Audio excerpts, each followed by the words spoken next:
Olá, sejam bem-vindos, sejam bem-vindas a mais um programa OAB Entrevista. Hoje vamos marcar um dia importante para os mais de 40 milhões de trabalhadores brasileiros, o Dia Nacional de Prevenção aos Acidentes de Trabalho.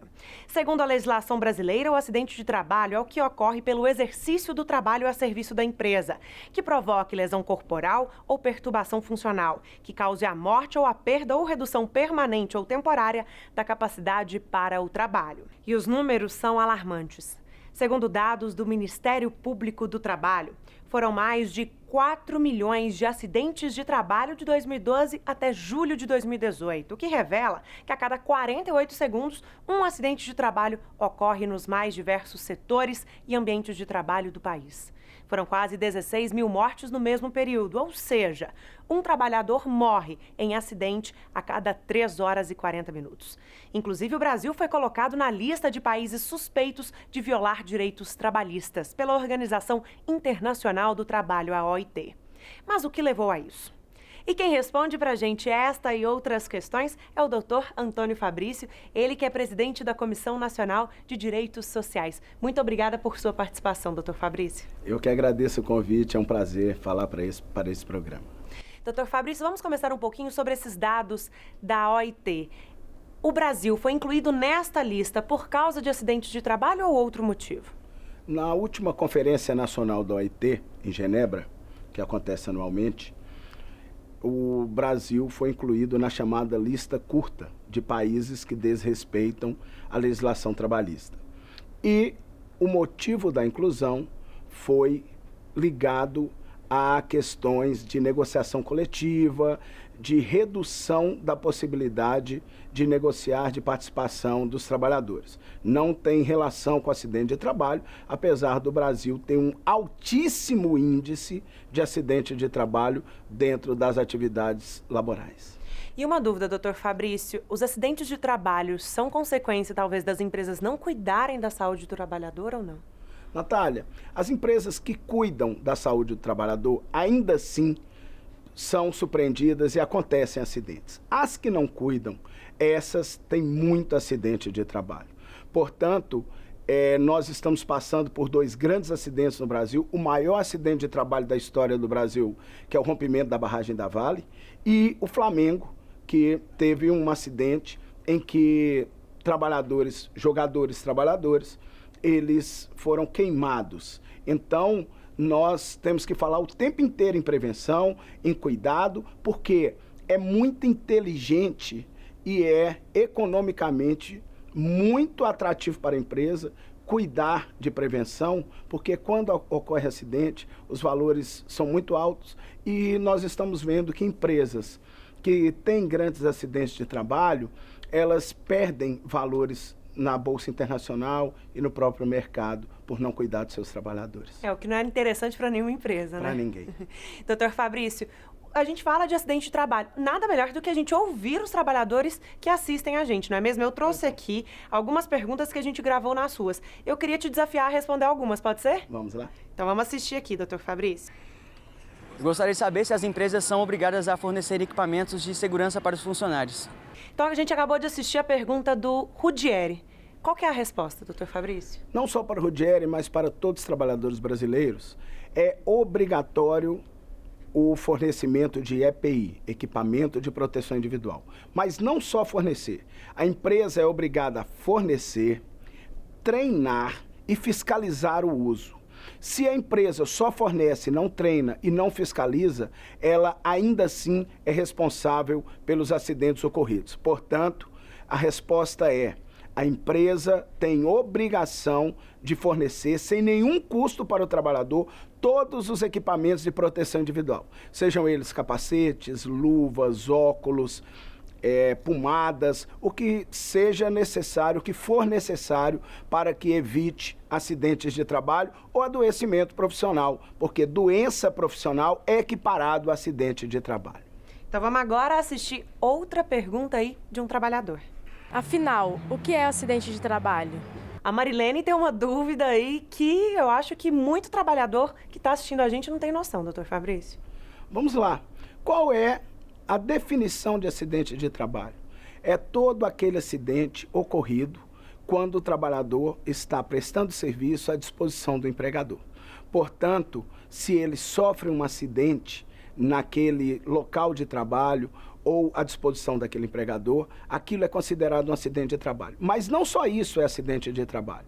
Também é equiparado acidente de trabalho às doenças profissionais, como LER, ou perda auditiva, ou qualquer mau desenvolvimento motor a partir das atividades do trabalho. Portanto, tanto o adoecimento profissional ocorrido a partir do trabalho, tendo um nexo entre o trabalho e a atividade desempenhada, também os acidentes ocorridos são considerados acidentes de trabalho. Então vamos assistir mais uma pergunta. Eu me deslocando da minha casa até o meu trabalho, isso pode ser, se eu sofrer um acidente, isso pode ser considerado um acidente de trabalho? Doutor Fabrício, podemos falar que é uma pergunta polêmica? Antes da reforma, eu diria que não. Depois da reforma, existem entendimentos díspares em relação a esta questão. Antes da reforma, o deslocamento de casa-trabalho, trabalho-casa, era considerado tempo à disposição, portanto, se ocorresse um acidente de trajeto, era considerado acidente de trabalho. Agora, eu entendo que esse artigo, que não é da CLT, mas é da Lei 8.212 de 91, artigo 21, não foi revogado, apesar de que algumas doutrinas, algumas decisões judiciais estão dizendo que não se aplica mais. Mas eu entendo que esse artigo não foi revogado e o acidente de trajeto ainda continua vigorando como acidente de trabalho, porque a pessoa só sofre aquele acidente porque está indo para o local de trabalho. E, doutor Fabrício, a gente viu aí as dúvidas de alguns trabalhadores que assistem o AB Entrevista, e a minha dúvida, e se algum deles for terceirizado, um trabalhador terceirizado, mesmo assim, a empresa tem responsabilidade sobre ele em questão de acidentes ou não? Ninguém, nenhum trabalhador brasileiro deve entrar saudável e sair doente de dentro da empresa. A Constituição garante o meio ambiente saudável. Portanto, se essa pessoa adoecer no trabalho ou sofrer um acidente de trabalho, aquela empresa que o contratou tem responsabilidade e aquela empresa que recebe aquele trabalhador também tem responsabilidade. Doutor Fabrício, vamos voltar então um pouco aos dados. Mais de 4 milhões de acidentes em menos de 6 anos. Podemos falar em um número preocupante? Super preocupante, alarmante, que deixa o Brasil numa posição desconfortável de ser um país que tem todo esse número de acidentes de trabalho. Então, há que haver um trabalho muito maior em termos de prevenção e em termos de fiscalização para essa questão dos acidentes. Políticas públicas resolvem o problema ou simplesmente amenizam? A questão é o cumprimento ou não. Então, eu entendo que, além de ter toda a legislação, todas as políticas públicas, todo o incentivo para que máquinas que mutilam os trabalhadores sejam trocadas, nós entendemos que tem que haver uma fiscalização muito forte.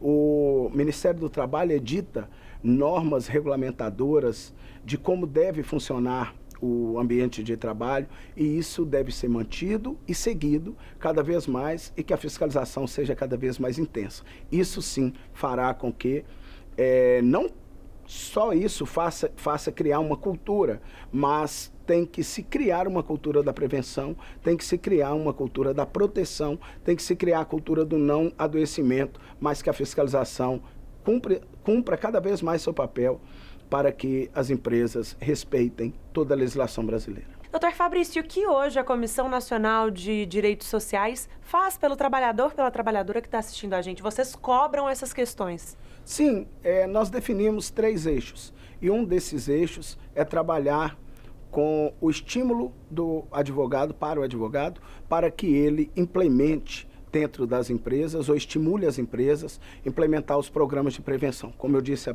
anteriormente, é muito inteligente e financeiramente muito interessante para as empresas trabalhar com prevenção.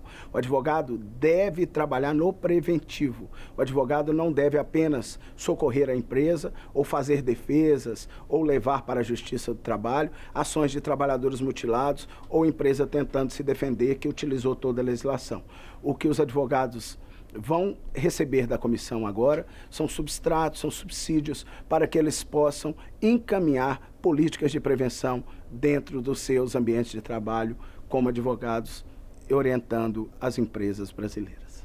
Doutor Fabrício, pelo que o senhor respondeu um pouquinho, só pegar um gancho. O senhor falou muito em prevenção. O que a gente traz aí para a importância do Dia Nacional de Prevenção ao Acidente de Trabalho?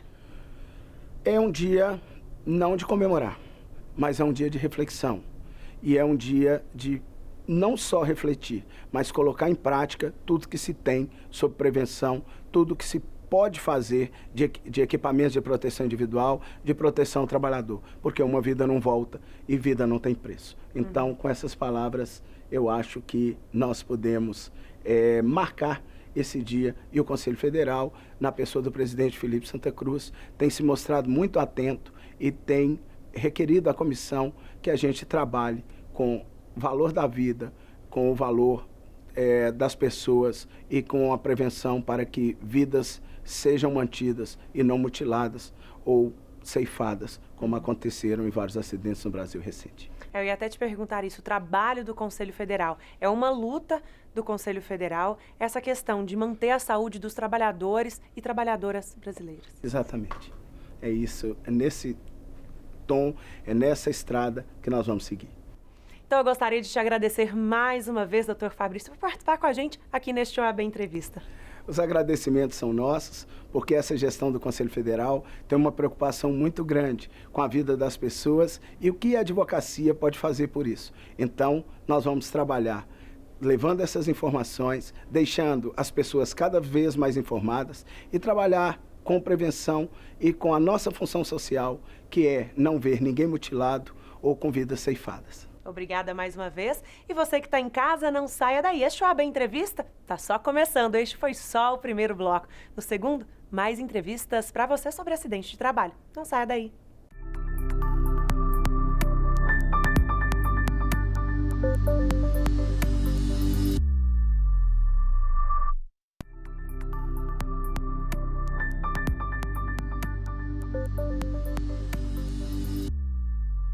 E neste segundo bloco do OAB Entrevista, nós continuamos a falar sobre o direito trabalhista, o que a legislação brasileira diz sobre os acidentes de trabalho. E quem participa conosco a partir de agora é o doutor Sávio Lobato, ele que é vice-presidente da Comissão Nacional de Direitos Sociais. Muito obrigada, doutor Sávio. Eu que agradeço.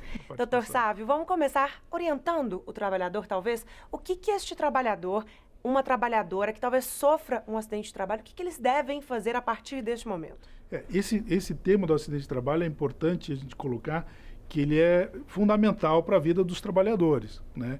E que isso, inclusive, pode estar sendo alterado com a aprovação dessa reforma da Previdência Social. Então, é uma atenção especial que nós temos que dar.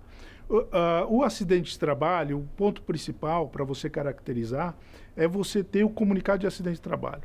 Então, qualquer acidente que ocorrer no local de trabalho, ou físico, ou mesmo psíquico, ou pelos esforços repetitivos, é importante para caracterizar para o INSS o acidente de trabalho, ter esse comunicado de acidente de trabalho, no momento do seu afastamento do trabalho. E quem faz esse comunicado de acidente de trabalho? Olha, geralmente a empresa tem que fazer esse comunicado, né? Então, quando você tem um atestado médico, que você ultrapassa os 15 dias, né? Os 15 primeiros dias tem a responsabilidade da empresa no pagamento. A partir do 15º dia, ele é afastado para o INSS. Se for acidente de trabalho, a empresa emite o CAT e ele já começa para fazer a perícia e caracterizar para o pagamento pelo INSS. E esse pagamento pelo INSS tem duas diferenças, né? Tem o auxílio-doença e o auxílio-acidente de trabalho. Como que funciona? Isso. O auxílio-doença são para as incapacidades do trabalho, vamos dizer assim, normais. Eu fiquei doente, adoeci, que não tenha vinculação ao acidente de trabalho. E o auxílio acidentário, ele é vinculado ao acidente de trabalho. Recebe auxílio acidentário quem tiver o acidente de trabalho. E o auxílio-doença nos outros casos de afastamento ao trabalho. Além deste auxílio, o trabalhador, a trabalhadora tem direito à indenização ou não? Tem. No acidente de trabalho, que decorre exatamente dessa vinculação com o seu trabalho, o trabalhador ou a trabalhadora sofrendo esse acidente e trazendo uma lesão de redução de capacidade ou a total incapacidade laborativa, o empregador deve responder por pagamento de danos morais e materiais decorrente desse acidente. E, doutor Sávio, eu acho que até a gente merece chamar a atenção de quem está assistindo a gente, o trabalhador ou a trabalhadora, para a importância de ter um auxílio da Defensoria Pública ou então até de um advogado, não é mesmo? Sim, sempre é fundamental aí você procurar o sindicato, procurar um advogado ou mesmo a Defensoria Pública, né, nos casos que não tem essa ausência. E por quê? O sindicato, a maioria dos sindicatos, ele tem uma secretaria geralmente de doenças de saúde. E quando o empregador se recusa a fazer o comunicado de acidente de trabalho, o sindicato pode fazer. Então, essa relação com o sindicato é importante para essa proteção no futuro, para o trabalhador que vier a sofrer acidente do trabalho. Então, a atuação conjunta do advogado, do sindicato, ou eventualmente a Defensoria Pública é fundamental para essa proteção. A indenização só sai, então, a partir do momento que o trabalhador entra na justiça e o auxílio não. Isso. O auxílio ao ser afastado, no caso, ultrapassados os 15 dias, ele vai para a perícia no INSS e, configurando a doença e o afastamento, ele passa a receber o auxílio-doença. Da mesma forma, o acidente de trabalho. Se o INSS, na sua perícia, descaracterizar, ou seja, falar que não há um nexo causal do trabalho e, portanto, não dá o acidente de trabalho ou o auxílio-doença, aí tem que entrar na justiça para comprovar esse nexo para ter o acidente de trabalho ou não. É importante frisar que no acidente de trabalho, a partir do momento que o trabalhador tem um nexo causalidade e configura acidente de trabalho, ele passa a ter uma estabilidade no emprego de 12 meses após a sua alta médica, o que não tem no auxílio-doença. Então, é muito comum, e isso precisa estar atento, muitas vezes o trabalhador inicia o seu afastamento com um acidente de trabalho, no curso do seu afastamento o INSS transforma para o auxílio previdenciário, auxílio-doença, e aí, quando ele recebe a alta, ele retorna, ele já não tem mais estabilidade. Então, o trabalhador tem que estar atento também em todas as suas perícias, aos resultados dela, para, se for o caso, questionar na justiça esse resultado pericial. Porque a gente sabe que um trabalhador que fica afastado também, quem perde também é a empresa que o contratou. Tem tempo aí para esse trabalhador permanecer afastado ou não? Olha, não tem um tempo definido em lei, depende da sua capacidade laborativa, a recuperação ou não da sua capacidade, né? Há uma jurisprudência, vamos dizer assim, que a partir do 5º ano de afastamento pode se caracterizar a sua incapacidade e, eventualmente, o INSS transformar no afastamento numa aposentadoria por invalidez. E esta aposentadoria por invalidez também tem algum tipo de caminho que o trabalhador tem que seguir ou não? Aí as perícias no INSS automaticamente vão definir, né, a sua total incapacidade ou não. Então, é no próprio INSS.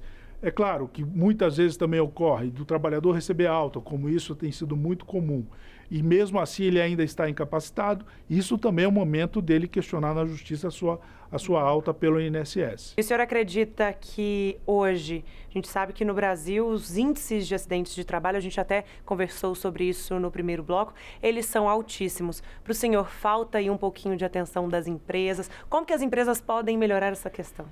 De fato, assim, na verdade, essa relação dos acidentes de trabalho e a relação da empresa, ela é muito, como diríamos, ela é benevolente, né?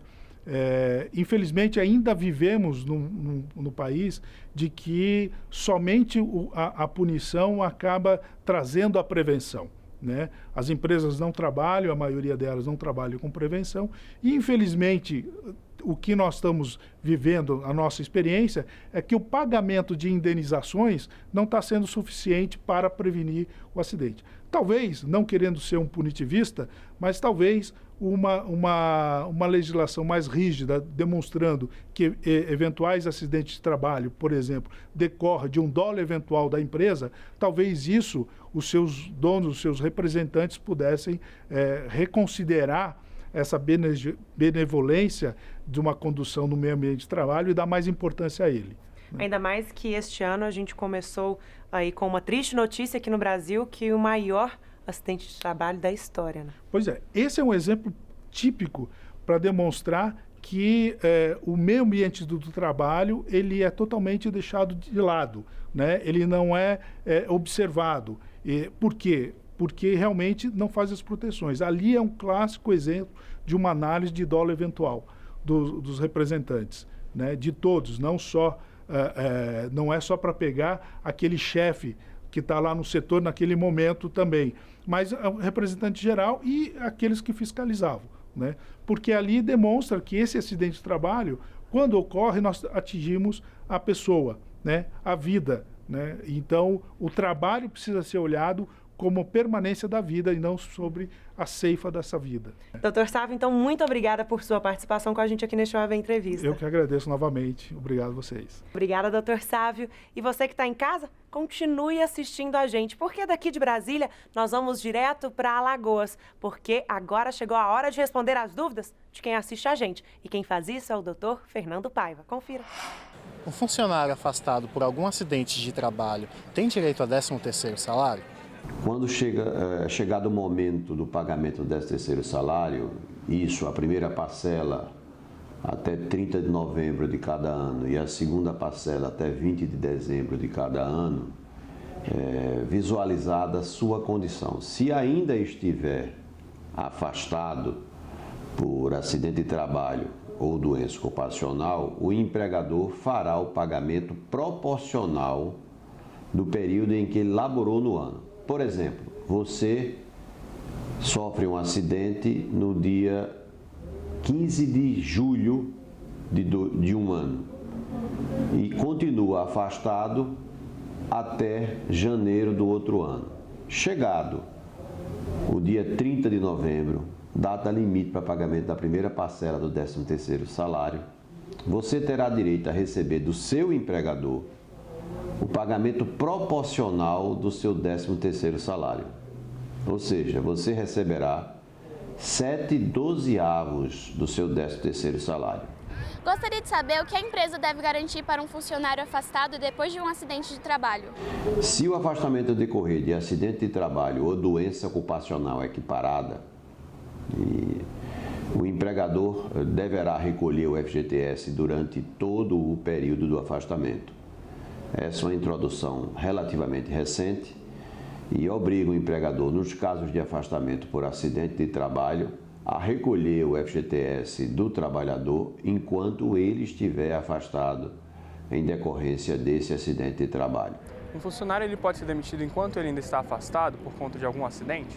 O empregado que for afastado, e aí a natureza do afastamento é irrelevante, se por doença comum, sob o Código 31, ou se por acidente de trabalho ou doença ocupacional equiparada a acidente de trabalho, Código 91, nas duas modalidades o seu contrato de trabalho estará suspenso.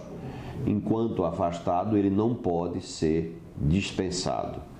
Se ele tem alta e regressa para a empresa e esse afastamento decorreu de acidente de trabalho ou doença ocupacional equiparada a acidente de trabalho, lá no Código do Benefício, inserido o número 91, ele terá ainda uma estabilidade de 12 meses após essa alta médica que ele obtiver junto ao INSS. O trabalhador, ele pode exigir equipamentos de segurança se a empresa não fornecer? Se ele não está recebendo esse EPI, esse equipamento de proteção individual do seu empregador, ele pode exigir do empregador ou, se sentir melhor e mais protegido, pode denunciar o não fornecimento desse equipamento de proteção individual diretamente ao seu sindicato ou à Superintendência Regional de Trabalho e Emprego, a SRTE, ou ainda ao próprio Ministério Público do Trabalho da sua região. Eu gostaria de saber se uma pessoa que adoece por causa do trabalho, isso é um acidente de trabalho? Estas doenças são denominadas de doenças ocupacionais. O artigo 20 da Lei 8.213 estabelece que doenças são doenças ocasionadas por atividade laboral também são equiparadas a acidente de trabalho. E lá estabelece nesse dispositivo do artigo 20 da 8.213, a apuração e a verificação destas doenças. Quer rever este ou outros programas que a TV OAB já preparou especialmente para você? É só conferir no nosso canal no YouTube. E você também pode seguir a gente nas redes sociais. Por lá, tudo que a Ordem dos Advogados do Brasil faz em tempo real. E se quiser sugerir um tema para o próximo OAB Entrevista, eu te peço, manda um WhatsApp para a gente. DDD 61, telefone 999 19 47 31. Tô esperando a sua mensagem, tá bom? Tchau, tchau e até o próximo programa.